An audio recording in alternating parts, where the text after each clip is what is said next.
கிறிஸ்துவுக்குள் அன்பான சகோதர சகோதரிகளே, உங்கள் யாவரையும் இயேசு கிறிஸ்துவின் நாமத்தில் வாழ்த்தி வரவேற்கிறேன்.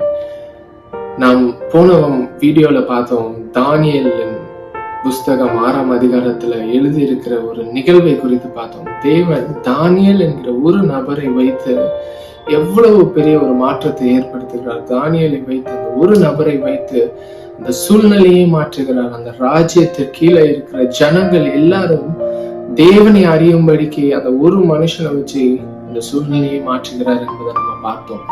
இந்த நாள்லயும் நான் உங்களோடு அதே பகுதியில் இருந்து ஒரு 2 காரியங்களை சொல்ல விரும்புகிறேன். 2 சத்தியத்தை நான் பார்க்க விரும்புகிறேன். அதே தானியேல் 6ஆம் அதிகாரத்தில் எழுதப்பட்டிருக்கிற அந்த சிங்க கெபி, தானியேல சிங்க கெபியில போடுறாங்களே, அந்த கம்ப்ளீட் சிச்சுவேஷன்ல இருந்து, அந்த வேத வாக்கியத்துல இருந்து 2 காரியங்களை நான் சுட்டி காட்டி அதுல இருந்து நான் தியானிக்க விரும்புகிறேன். அதுல முதலாவது என்னன்னு பாத்தீங்கன்னா, எல்லாருக்கும் தெரிஞ்சு தானியேல் அந்த ராஜா அந்த ராஜ்யத்துக்கு கீழே இருக்கிற ஜனங்களை எல்லாரையும் ஆளும்படிக்கு 120 தேசாதிபதிகளை நியமித்தார். அந்த 120 தேசாதிபதிகளும் 3 பிரதானிகளிடத்துல ரிப்போர்ட் பண்ணணும்.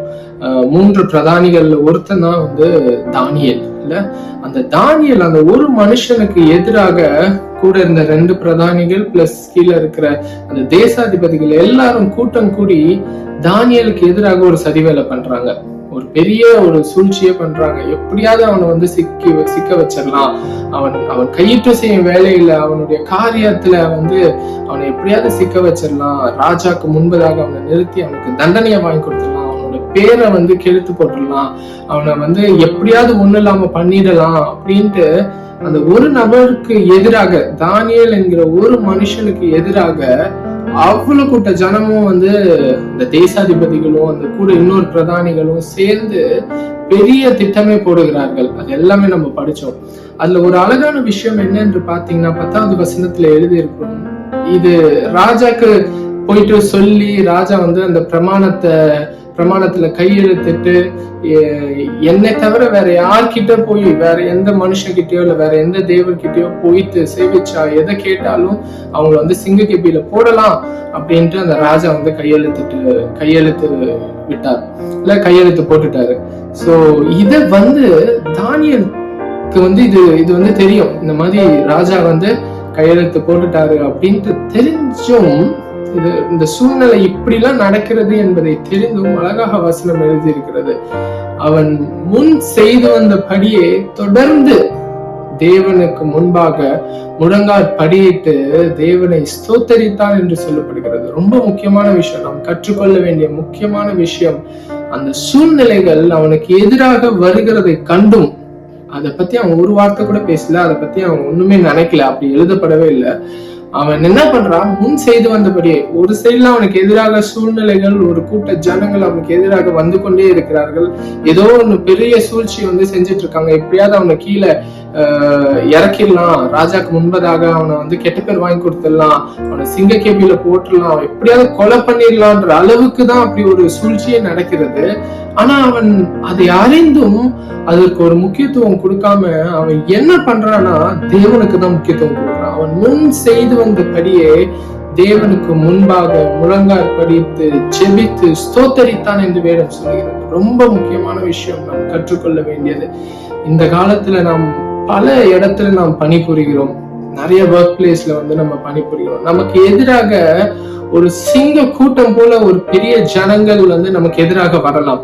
நம் ஒருவருக்கு எதிராக எவ்வளவு பெரிய ஜனக்கூட்டமும் வரலாம். நமக்கு எதிராக எவ்வளவு பெரிய சூழ்ச்சியும் நடத்தலாம். எப்படி வேணாலும் பண்ணலாம். எப்படியாவது நமக்கு நற்பெயர் வரக்கூடாது, நம்மளை எப்படியாவது முன்னேற விடாமல் கீழே இறக்கிடலாம் அப்படின்ட்டு எவ்வளவு ஒரு காரியங்களை வேணாலும் அவர்கள் செய்யலாம். ஆனால் நாம் அதை தெரிந்தும் அதற்கு முக்கியத்துவம் கொடுக்க கூடாது.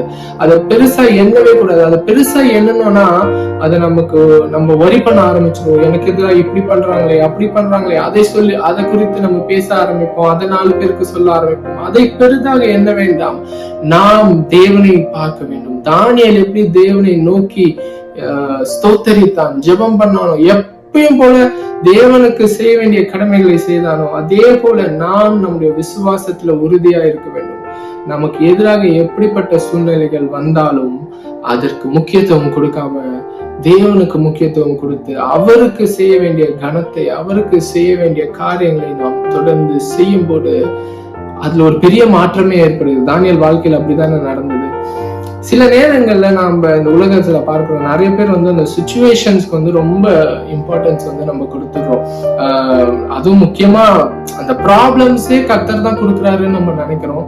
ப்ராப்ளம்ஸ் கொடுக்கிறவர் கர்த்தர் இல்ல. அவர் ப்ராப்ளம்ஸ் மத்தியில, அந்த ப்ராப்ளம்ஸ் மத்தியில எப்படி நமக்கு அதை நன்மையாக மாற்றலாம் என்பதுதான் அவர் செய்து கொண்டு இருக்கிறார். சில டைம் நம்ம காடை தவறாக புரிந்து கொள்ளுகிறோம்.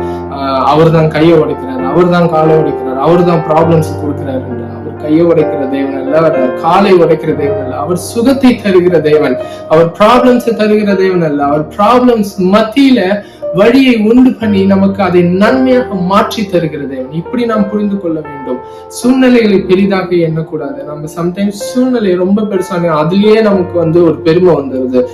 எனக்கு எப்படிப்பட்ட சூழ்நிலைன்னா நான் மேற்கொண்டு வந்திருக்கிறேன் தெரியுமா அப்படின்ட்டு அதுல ஒரு பெருமை நமக்கு விடுகிறது. அப்படி இருக்கக்கூடாது. தேவனை நோக்கி பார்ப்போம். சூழ்நிலைகளை பெரிதாக எண்ண வேண்டாம், தேவனை பெரிதாக எண்ணுவோம். அவர் எப்படிப்பட்டவர், அவரை கண்ணோக்கி பார்ப்போம். நம் மனமும் இருதயமும் அவருக்கு முன்பதாக அவரையே காணட்டும். நமக்கு எதிராக எப்படிப்பட்ட சூழ்நிலைகள் வந்தாலும் நாம் தேவனை பார்ப்போம். தானியேல் அப்படிதான் செஞ்சான். இது முதலாவது விஷயம். இரண்டாவது விஷயம் எல்லாருக்கும் தெரியும். தானியேல சிங்க கெபியில போட்டுறாங்க. சிங்க கெபியில போட்டதுக்கு அப்புறம் அந்த ராத்திரி எல்லாம் ராஜாவுக்கு தூக்கமே வரல. ராத்திரி எல்லாம் தூக்கம் வராம அதிகாலை வந்த உடனே எழுந்து சிங்க கெபியின் இடத்துல போயிட்டு கூப்பிடுறாரு, தானியேலே, நீ விசுவாசித்த தேவன் உன்னை தப்பு வச்சாரா அப்படின்னு. அப்ப தானியேல் அழகாக ஒரு ரெஸ்பான்ஸ் கொடுக்குறாரு. தானியேல் என்ன சொல்றான்னா, என்னை சிங்கங்களின் வாய்க்கு என்னை தேவன் தப்பு வச்சாரு அப்படின்றான். சிங்கங்கள் என்னை சேதப்படுத்தாதபடிக்கு, அழகாக எழுதப்பட்டிருக்கு, சிங்கங்கள் என்னை சேதப்படுத்தாதபடிக்கு தேவன் தேவ தூதனை அனுப்பி அந்த வாயை கட்டி போட்டாராம். அடுத்த வசனம் சொல்லப்பட்டிருக்கு, அவன் தேவனை விசுவாசித்தபடியினால் சிங்கங்கள் அவனை சேதப்படுத்தாமல் இருந்தன அப்படின்ட்டு. சிங்கங்கள் அவனை சேதப்படுத்தவே முடியவில்லையா, ஏன்னா தேவன் பேர்ல அவன் விசுவாசம் வைத்திருந்ததுனால. நான் இன்றைக்கும் சொல்லுகிறேன், நாம் எப்படிப்பட்ட சூழ்நிலையில் கூட இருக்கலாம், நமக்கு எதிராக எப்படிப்பட்ட சூழ்நிலையாக கூட வரலாம், நமக்கு எதிராக ஒரு பெரிய ஜனக்கூட்டமே இருக்கலாம். நான் சொல்லுகிறேன், சிங்க கூட்டத்தை போல பெரிய ஜனக்கூட்டம் இருக்கலாம். நமக்கு இருக்க வேண்டிய விசுவாசத்தை நாம் வெளிப்படுத்தும் பொழுது, விசுவாசிக்கும் பொழுது, தேவனை விசுவாசிக்கும் பொழுது, இயேசு கிறிஸ்துவை விசுவாசிக்கும் பொழுது, அந்த விசுவாசமே சிங்கங்கள் சேதப்படுத்தாமல் காத்துக்கொள்ளுமா. அதான் அந்த வசனம் சொல்லப்படுகிறது. சிங்கங்கள் சேதப்படுத்தாமல் காத்துக்கொண்டன. எதனாலதான் அவன் தேவன் பேர்ல விசுவாசம் வைத்திருந்ததுனால. அதனால அன்புக்குரிய ஜனங்களே, நாம் எப்படிப்பட்ட சூழ்நிலையை வேணாலும் பார்க்கலாம், எப்படிப்பட்ட சூழ்நிலையின் மத்தியில நாம் இன்று நாள்ல வாழ்ந்து கொண்டு இருக்கலாம்.